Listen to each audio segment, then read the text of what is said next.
Rafah crossing, Rafale ഇപ്പോൾ നടന്നിരിക്കുന്ന attack, ഇതിനെക്കുറിച്ച് നമ്മളൊരു വീഡിയോ കണ്ടു.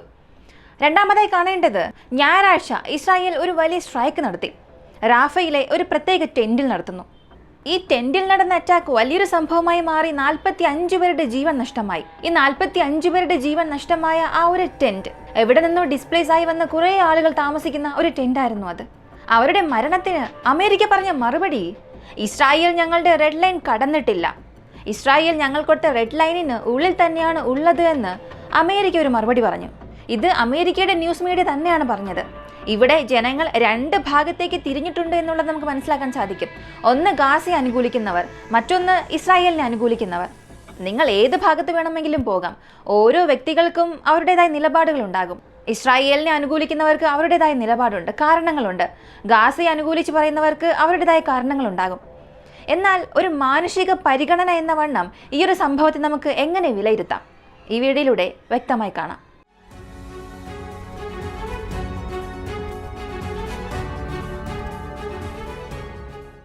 There is no shelter, no life, no future.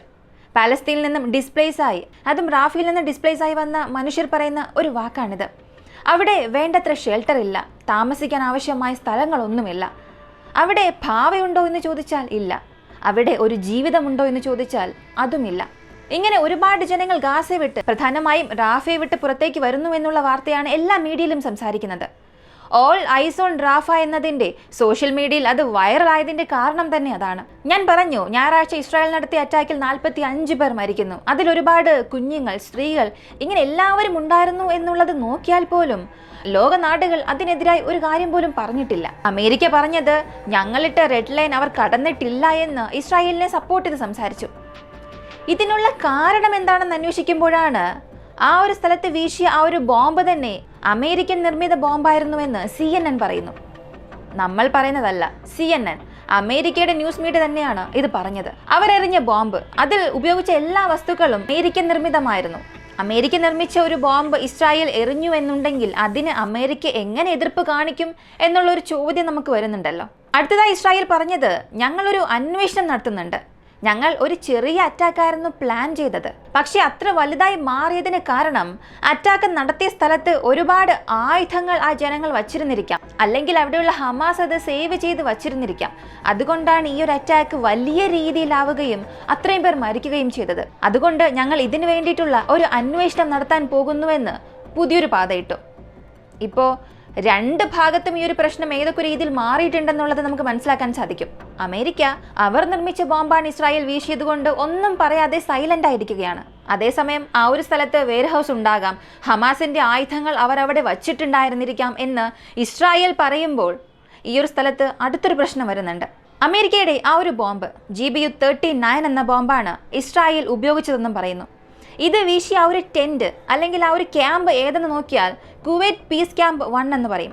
ഈ കുവൈറ്റ് പീസ് ക്യാമ്പിനുള്ളിലാണ് ഇസ്രായേലിന്റെ അറ്റാക്ക് വലിയ രീതിയിൽ നടന്നത്. ഇപ്പോൾ GBU-39 എന്ന ഈ ഒരു ബോംബ് പ്രധാനമായും സ്ട്രാറ്റജിക്കലി വളരെ ഇമ്പോർട്ടൻ്റ് ആയിട്ടുള്ള സ്ഥലങ്ങൾ നശിപ്പിക്കാനായി, അതും കൃത്യമായ അറ്റാക്ക് നടത്താൻ കഴിവുള്ള ബോംബുകളാണ്. അതുപയോഗിച്ചാണ് ഇസ്രായേൽ അറ്റാക്ക് നടത്തിയത്.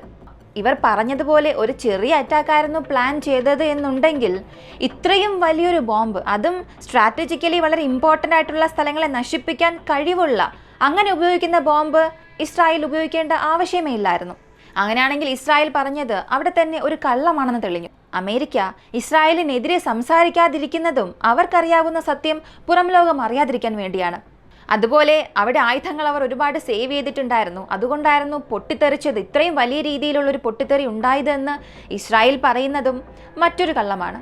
ശരി, സത്യത്തിൽ ആ ഒരു സ്ഥലത്ത് ഇത്രയും വലിയ വെയർഹൗസ് വയ്ക്കാൻ സാധിക്കുമോ എന്നുള്ളത് ആദ്യം നോക്കാം. കുവൈറ്റ് പീസ് ക്യാമ്പ് എന്ന് പറയുന്നത് വളരെ പ്രധാനപ്പെട്ട ഒരു പീസ് ക്യാമ്പാണ്. അവിടെ വരുന്നവർക്ക് ആവശ്യമായ വസ്തുക്കളും പണവും സഹായം ഒക്കെ ചെയ്യുന്നത് കുവൈത്താണ്.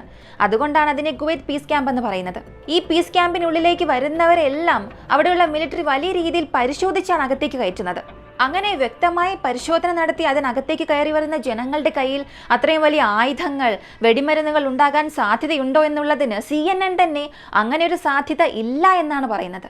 ആരായിരുന്നാലും പ്രധാനമായും ഇസ്രായേലിന്റെ ഡ്രോൺ നിരീക്ഷണ വലയത്തിനുള്ളിലുള്ളതുകൊണ്ട് അവിടെയുള്ള ചെറിയൊരു ചലനം പോലും ഇസ്രായേലിന് അറിയാൻ സാധിക്കും. അങ്ങനെയാണെങ്കിൽ അവിടെ താമസിക്കുന്നവരുടെ കയ്യിൽ വലിയ രീതിയിലുള്ള ബോംബുകൾ, വെടിമരുന്ന്, ആയുധം ഇവയൊന്നും ഇല്ലാത്ത പക്ഷം ഈ ഇസ്രായേൽ നടത്താനിരിക്കുന്ന അന്വേഷണം അത് ഏത് രീതിയിലേക്ക് പോകുമെന്നുള്ളതും നമ്മൾ ശ്രദ്ധിക്കേണ്ട ഒരു കാര്യമാണ്. പ്രധാനമായും വെസ്റ്റ് ബാങ്ക് എടുത്തു നോക്കിയാൽ കഴിഞ്ഞ 2 ദിവസങ്ങളിലായി 48 പേരെ അവർ അറസ്റ്റ് ചെയ്തിട്ടുണ്ട്. ഈ 48 പേർ പാലസ്തീനിലുള്ളവരാണ്.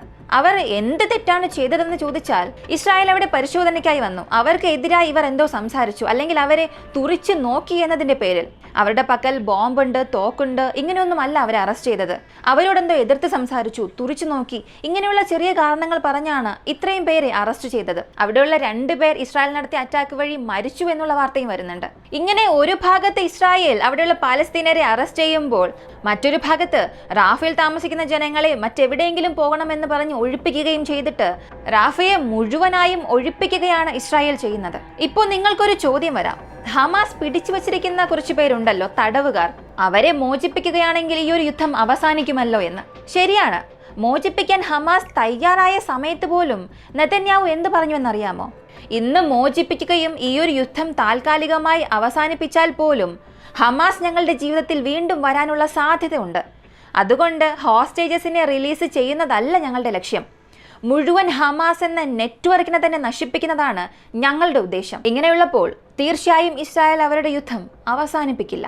അടുത്തത് ഹിസ്ബുള്ള പറഞ്ഞത്, നാസിയെക്കാട്ടിലും വലിയ രീതിയിൽ നമ്മുടെ ശത്രുക്കൾക്ക് മനുഷ്യത്വമോ ജനങ്ങൾ എന്നുള്ള ധാരണയോ ശത്രുക്കളോട് യാതൊരു കരുണയോ സ്നേഹമോ മാനുഷികത്വമോ ഇല്ലാത്ത, മോറൽ എത്തിക്സ് പോലും ഇല്ലാത്ത ജനങ്ങളെ എതിർത്താണ് നമ്മൾ അറ്റാക്കിന് പോകുന്നത്.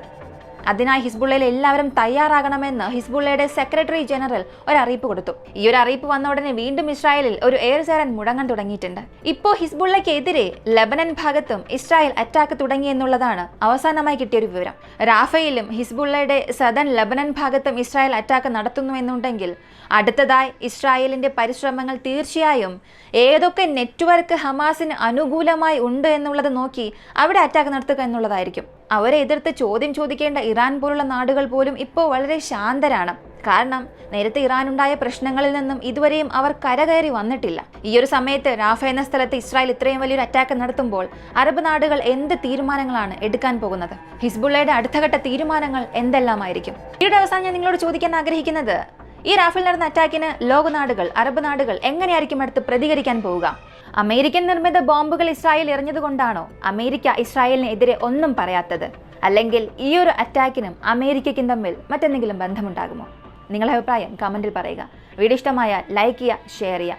നമ്മുടെ ചാനൽ ആദ്യമായി കാണുന്നവരാണെങ്കിൽ മറക്കാതെ സബ്സ്ക്രൈബ് ചെയ്ത് സപ്പോർട്ട് ചെയ്യുക. മറ്റൊരു വീഡിയോയുമായി വീണ്ടും കാണാം.